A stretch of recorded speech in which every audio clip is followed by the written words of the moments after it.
Bonjour, bonjour, mes bien-aimés dans le Seigneur. Que Dieu vous bénisse partout où vous nous suivez en ce moment.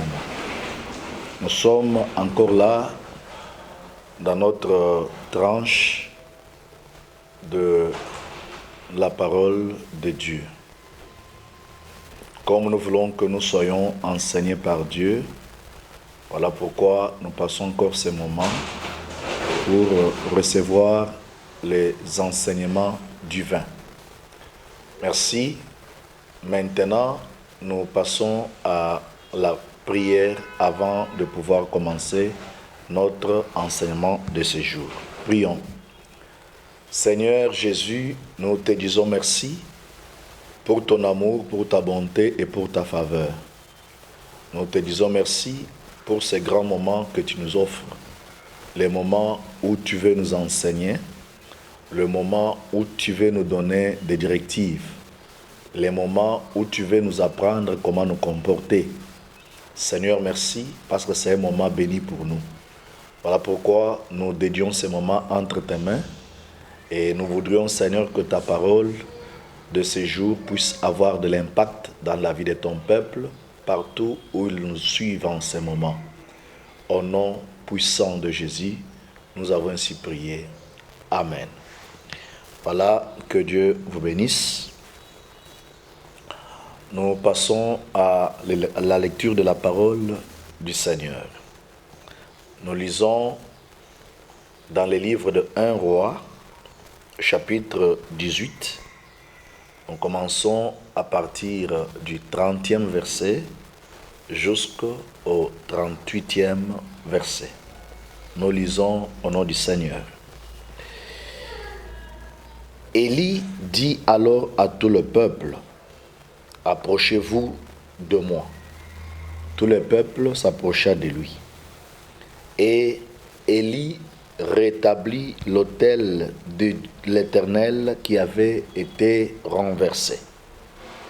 Il prit 12 pierres d'après le nombre de tribus de fils de Jacob, auxquels l'Éternel avait dit: Israël sera ton nom. Et il bâtit avec ces pierres un autel au nom de l'Éternel. Il fit autour de l'autel un fossé de la capacité de 2 mesures de semences. Il rangea le bois, coupa les taureaux par morceaux et le plaça sur le bois. Puis il dit: remplissez d'eau 4 cruches et versez-les sur l'holocauste et sur le bois. Il a dit: faites-les une seconde fois. Et ils le firent une seconde fois. Il dit: faites-les une 3e fois. Et ils le firent une 3e fois. L'eau coula autour de l'autel et l'on remplit aussi d'eau le fossé. Au moment de la présentation de l'offrande, Élie le prophète s'avança et dit: l'Éternel Dieu d'Abraham, d'Isaac et d'Israël, que l'on sache aujourd'hui que tu es Dieu en Israël, que je suis ton serviteur et que je fais toutes ces choses par ta parole. Réponds-moi, Éternel, réponds-moi, afin que ce peuple reconnaisse que c'est toi, Éternel, qui es Dieu, et que c'est toi qui ramènes leur cœur. Et le feu de l'Éternel tomba, il consuma l'holocauste, les bois, le pierre et la terre, et il absorba l'eau qui était dans le fossé. Voilà, c'était notre première lecture. Nous passons à la lecture que nous lisons en deuxième lieu, c'est dans les livres de Psaumes, chapitre 50, verset 5. Psaume, chapitre 50, verset 5, nous lisons au nom du Seigneur. rassemblez-moi mes fidèles qui ont fait alliance avec moi par le sacrifice. Que Dieu vous bénisse. Mes frères et sœurs dans le Seigneur, nous avons débuté avec vous un grand thème où nous sommes en train de parler sur les 7 piliers de l'alliance. Nous avons dit qu'avoir une alliance avec Dieu, c'est une bonne chose, mais avoir des piliers qui soutiennent cette alliance, c'est la meilleure des choses. C'est-à-dire, tu peux conclure une alliance avec Dieu. Ce n'est pas tout ce qu'il fallait. Il faut aussi avoir des piliers qui soutiennent votre alliance avec Dieu. Voilà pourquoi nous avons parlé qu'il y a 7 piliers qui soutiennent l'alliance. Le premier pilier, nous avons dit que c'est l'appel de Dieu. Le deuxième pilier, c'est les signes. Chaque alliance a toujours un signe. Lorsque vous êtes des alliés, vous devez avoir un signe en quoi vous vous reconnaissez facilement. Et le troisième pilier, nous avons parlé de l'autel, disant que l'autel, c'est le lieu où les esprits se rencontrent. L'autel, c'est le lieu où les alliés se rencontrent pour faire des échanges de stratégies. L'autel, c'est le lieu où les alliés se rencontrent pour bénir ou pour maudire. Alors aujourd'hui, nous parlons du 4e pilier. Et le 4e pilier que nous parlons aujourd'hui, c'est le sacrifice. D'emblée, vous avez écouté avec moi notre lecture dans le livre de Psaumes où Dieu lui-même est en train de dire « Rassemblez-moi tous mes fidèles qui ont fait alliance avec moi avec le sacrifice. » C'est-à-dire, il ne peut pas y avoir une alliance sans sacrifice. Une bonne alliance, elle est celle qui est reposée sur le sacrifice. Vous savez que lorsque Moïse a conclu l'alliance avec Dieu et que lorsque il a présenté cette alliance devant le peuple d'Israël, il était important, plus qu'important, que cela soit marqué par le sang. Voilà pourquoi Moïse a aspergé le sang de mouton, qu'il a dit que ce sont les sangs de l'alliance. Plus loin, nous savons tous que le sang de Jésus est le sang de l'alliance, c'est-à-dire les sacrifices de sang qui accompagnent une alliance, qui donnent la force à une alliance. Et ici, nous avons lu également avec vous l'histoire qui s'est passée entre Élie et le peuple d'Israël. Lorsque Élie a remarqué que du temps du roi Akab, l'alliance avec Dieu était rompue et que dans toute la Samarie en Israël, il y avait que les autels de Baal, c'est-à-dire il y avait les alliances conclues avec Baal. Élie avait maudit les ciels. Il avait maudit les ciels afin que le ciel ne donne pas sa pluie pendant 3 ans et 6 mois. Pourquoi? Parce que là où il y a l'idolâtrie, le ciel demeure fermé. Voilà pourquoi il est écrit dans le livre de Zacharie, chapitre 14, verset 17, il est écrit que dans ces jours-là, s'il y a des familles qui ne montent pas à Jérusalem pour aller adorer, la pluie ne tombera pas sur cette famille. Est-ce que vous comprenez ça? C'est que là où il n'y a pas l'adoration faite à Dieu, le ciel demeure fermé. Mais lorsque on adore Dieu, on donne la possibilité au ciel de rester ouvert afin que le ciel nous donne sa pluie. Et lorsque on parle de la pluie, dans la parole du Seigneur, la pluie représente la bénédiction de Dieu, la pluie représente 2, le Saint-Esprit. Voilà pourquoi il est écrit la pluie de l'arrière et de l'après-saison. Voilà, c'est que lorsque la pluie tombe, c'est que le Saint-Esprit est là. Lorsque la pluie tombe, c'est que la bénédiction est là. La bénédiction, c'est aussi le symbole de la pluie. Est-ce que vous comprenez ce que je dis? Parce que lorsqu'il n'y a pas la pluie, il y aura la sécheresse. Or, lorsque la bénédiction est là, il ne peut pas y avoir la sécheresse. Mais cela est intervenu parce qu'il y avait l'idolâtrie instaurée par le roi Akab en Israël. Et cette idolâtrie était visible à travers l'alliance qu'il avait rompue et les autels de Baal qu'il avait érigés. C'est ce qui a poussé le prophète Élie de maudire. Quand il maudissait là, il était sûr de ce qu'il faisait. Tout simplement parce qu'il savait que comme il y a déjà l'idolâtrie, le ciel demeure déjà fermé. Je ne sais pas. Dans votre vie, dans votre famille, est-ce qu'il y a l'idolâtrie ou il y a l'adoration à un véritable Dieu? Remarquez qu'il y a la sécheresse dans ta vie. Et cette sécheresse est due à cause de l'idolâtrie qui s'est invitée dans votre vie. À cause de l'idolâtrie qui s'est invitée dans votre famille. Alors pour éviter qu'il n'y ait pas sécheresse, il faut tout simplement adorer le Seigneur. Et lorsqu'on adore Dieu, Dieu ouvre le ciel. Et lorsque le ciel est ouvert, la pluie tombe, le symbole de la bénédiction. Que Dieu vous bénisse. Après les 3 ans et 6 mois, Dieu est venu dire à Élie, il est temps que je puisse encore envoyer de l'eau sur la terre, de la pluie. Et Élie est venu se présenter devant Akab.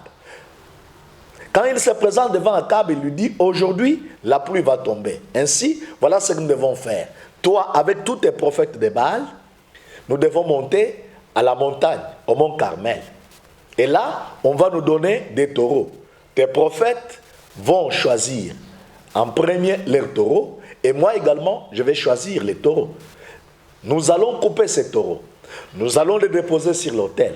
Le Dieu qui répondra par le feu, c'est le Dieu que le peuple suivra. Ça sera le véritable Dieu.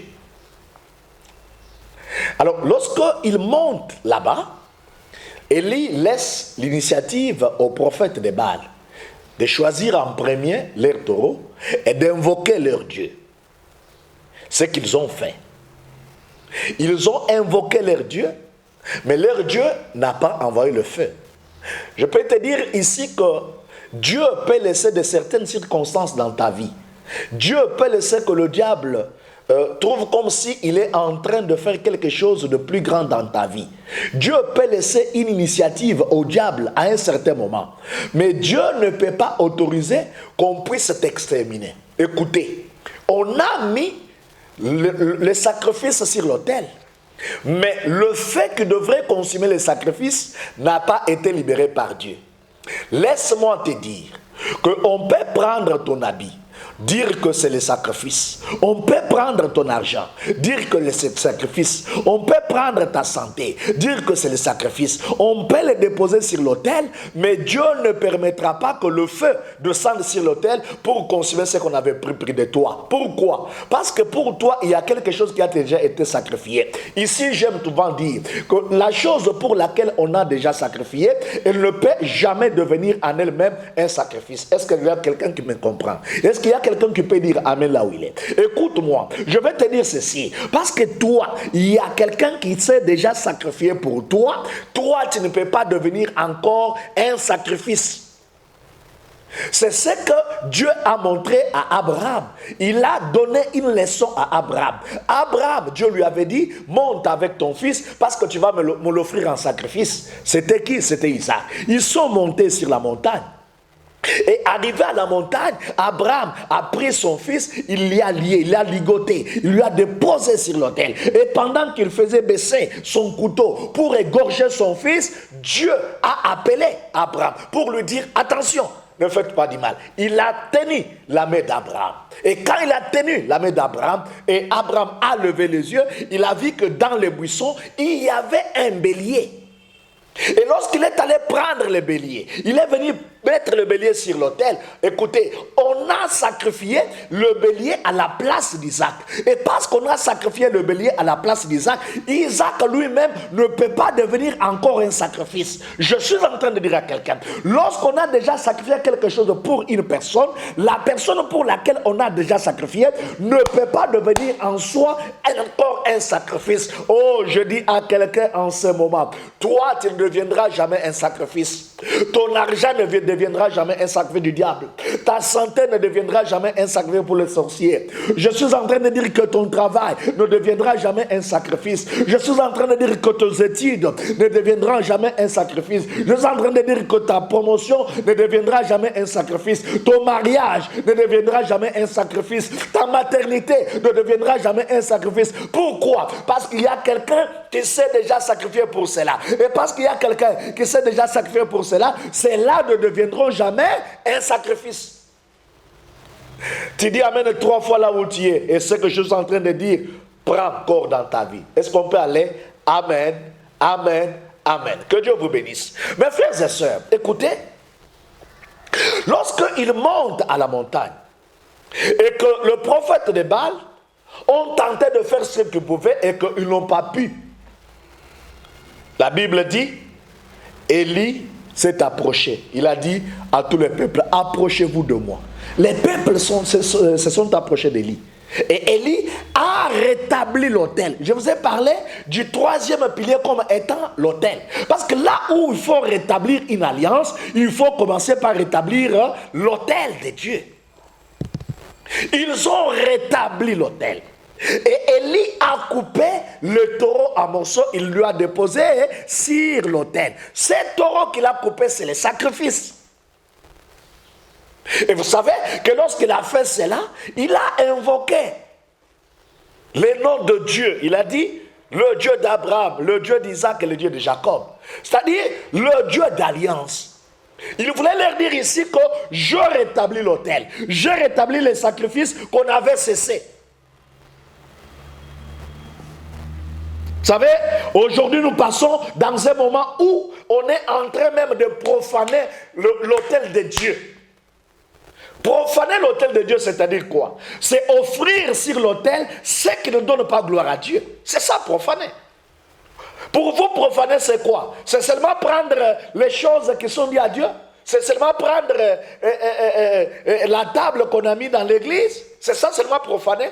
Oui, si cela est profané, je suis d'accord avec vous, mais profaner aussi, c'est offrir à Dieu ce qui n'est pas bon d'être offert. Voyez, lorsque vous donnez à Dieu une offrande qui n'est pas digne d'être offerte, vous avez profané l'autel de Dieu. Quand vous venez avec un message qui ne doit pas être propagé sur l'autel de Dieu, vous avez profané l'autel. C'est comme ça qu'il y a plusieurs autels qui sont profanés aujourd'hui et ces autels-là, ça ne représente encore rien pour Dieu parce qu'on a profané. Alors Élie a rétabli l'autel. Parce que l'autel de Dieu était renversé. Il a rétabli l'autel.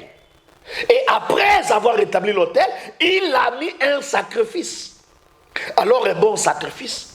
C'est cela pour que l'alliance retrouve sa valeur. Et lorsqu'il a déjà rétabli ces choses, il peut alors appeler le Dieu d'alliance. Quel était ce Dieu d'alliance? C'est le Dieu d'Abraham, le Dieu d'Isaac et le Dieu de Jacob. C'est le Dieu d'alliance. Il a invoqué ce Dieu et le feu tomba. Pourquoi? Parce que là où l'alliance est rétablie, là où l'alliance est debout, mes frères et sœurs, l'alliance, laissez-moi vous dire une chose ici, l'alliance est plus forte même que la prière. Quand vous avez l'alliance, vous pouvez ne pas beaucoup prier, mais les miracles arrivent.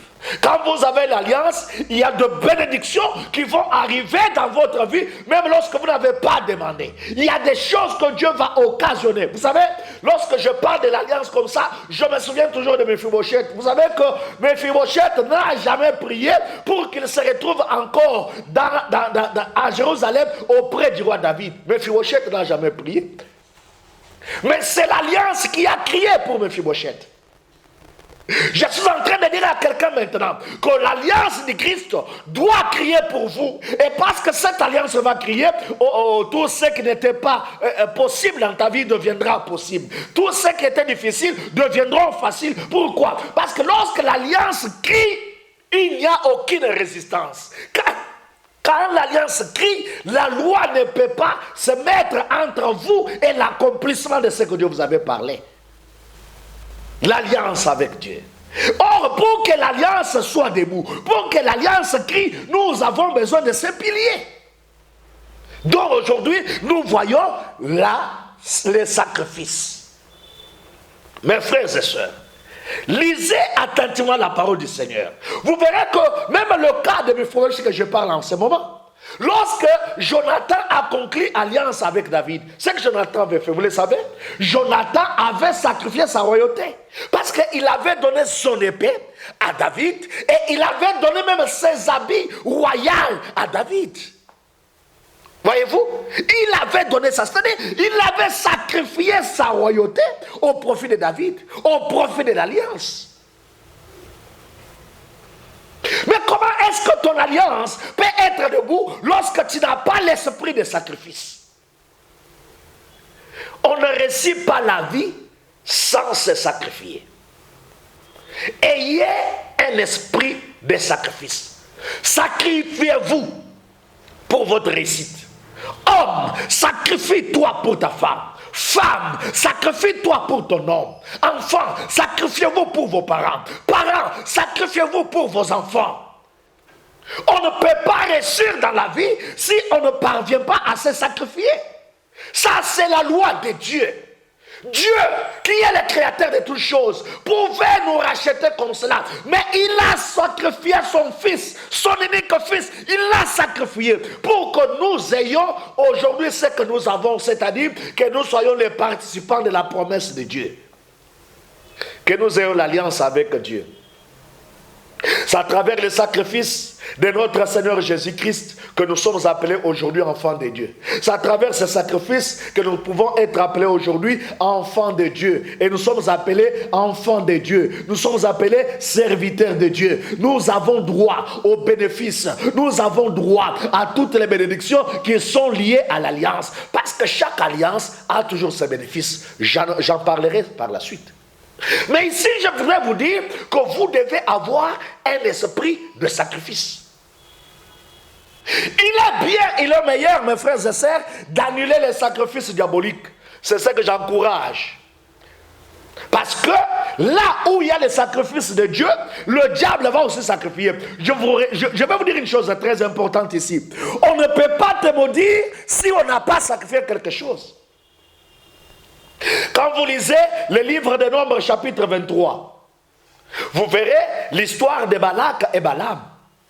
Quand Balaam est venu sur l'appel de Balak pour maudire Israël, parce que dans l'alliance, l'autel et les sacrifices jouent un rôle très important. Quand Balaam vient, il dit à Balak, construis-moi ici cet autel et apprêtez des taureaux, 2 sur chaque autel. Tout cela pourquoi? Pour maudire Israël. C'est-à-dire, il y a des choses que tu vis aujourd'hui, que tu vis pas parce que tu l'as voulu ainsi, c'est tout simplement parce qu'on avait déjà sacrifié quelque chose dans ta famille. On avait sacrifié quelque chose dans le quartier que tu vis.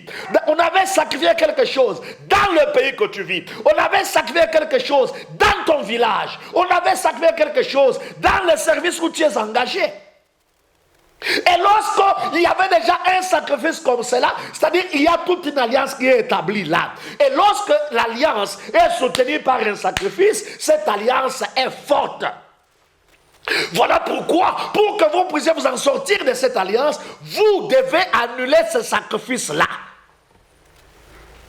Je ne sais pas, dans ton cas, qu'est-ce qu'on a sacrifié. Il faut toujours annuler les sacrifices. Et ne me dis pas, je vais annuler combien de fois. Oh, mais écoute-moi. Tous ces jours que tu vois, il y a toujours des sacrifices qui se font. Israël était en Égypte, on avait sacrifié chez les Égyptiens. Quand il sort, il est en cours de route, tu vois que Balak a aussi sacrifié. C'est-à-dire, aussi longtemps que nous sommes en train de marcher sur la terre, il y a toujours des personnes qui vont sacrifier pour nous causer du tort, pour nous faire du mal.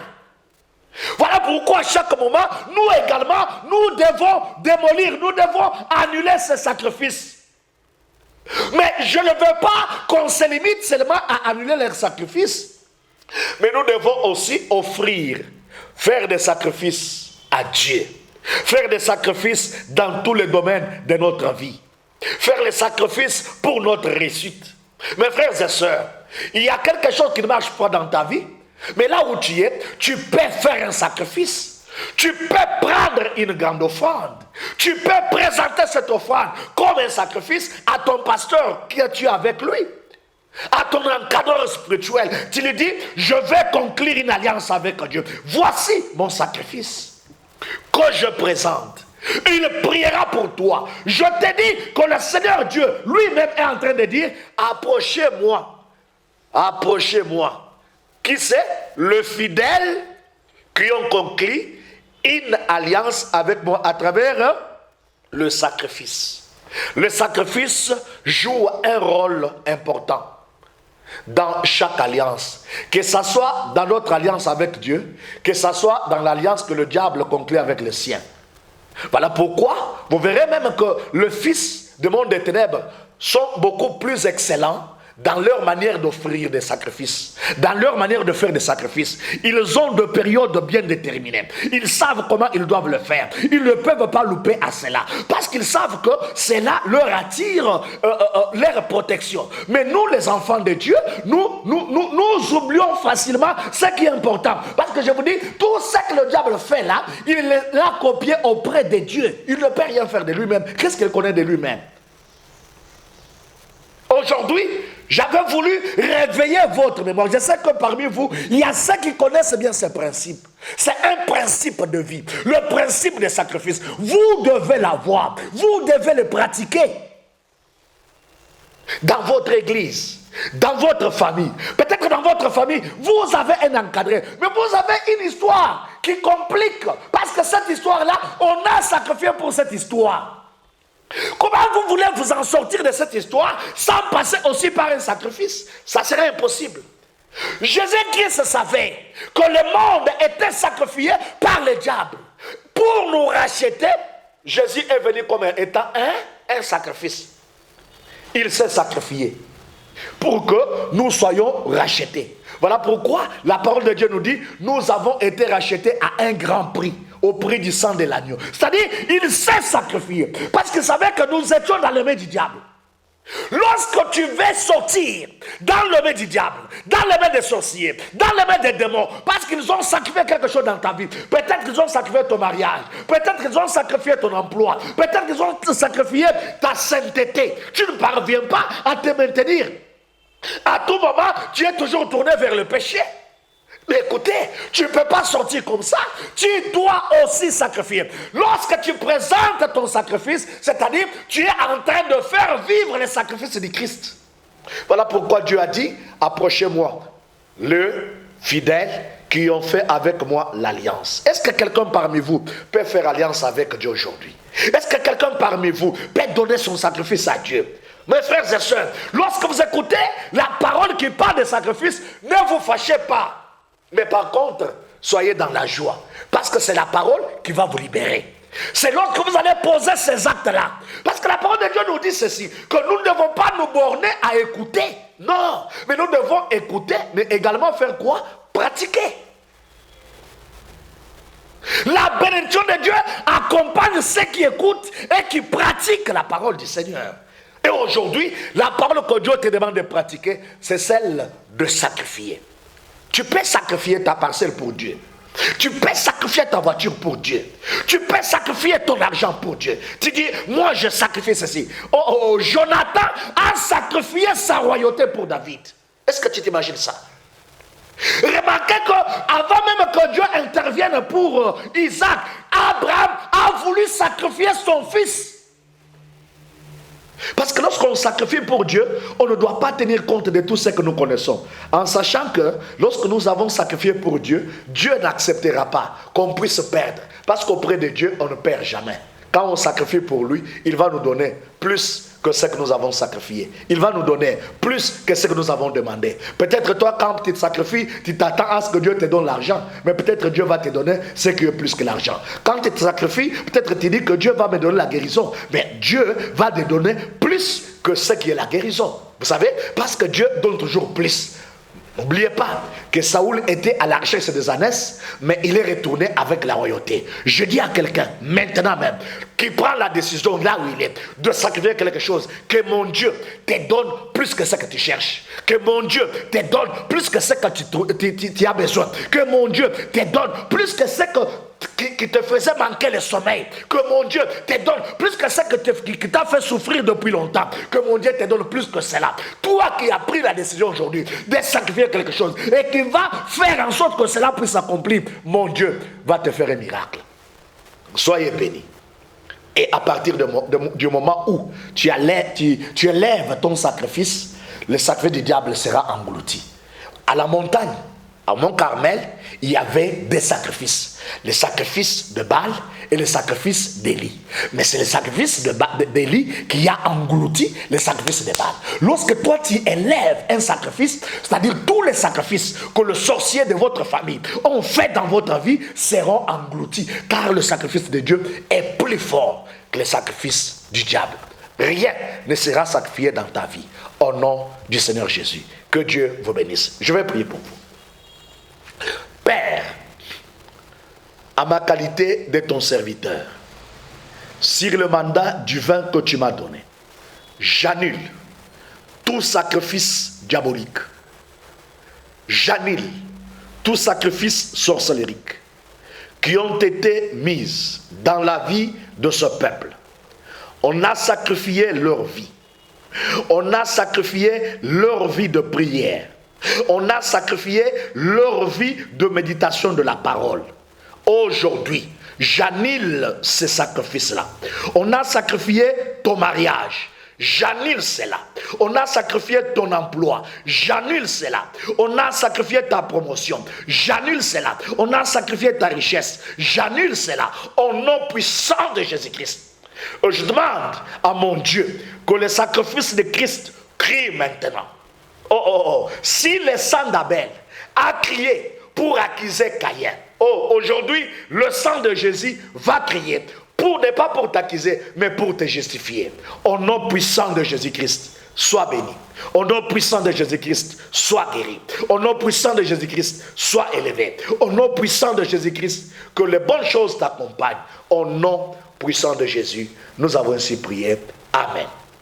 Voilà, que Dieu vous bénisse. Nous sommes à la fin de notre tranche de séjour. Notre numéro de contact, comme souvent, c'est les 00 243 81 60 92 288. 00 243 81 60 92 288. C'est un numéro d'appel, c'est un numéro WhatsApp.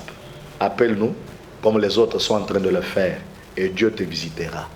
Ne te retiens pas, lorsque tu as écouté cette parole, Dieu a besoin de toi. Je bénis l'équipe technique qui nous a accompagnés. Que Dieu bénisse cette maison et ce plateau de TV 200, code 243. Ciao, ciao, à la prochaine.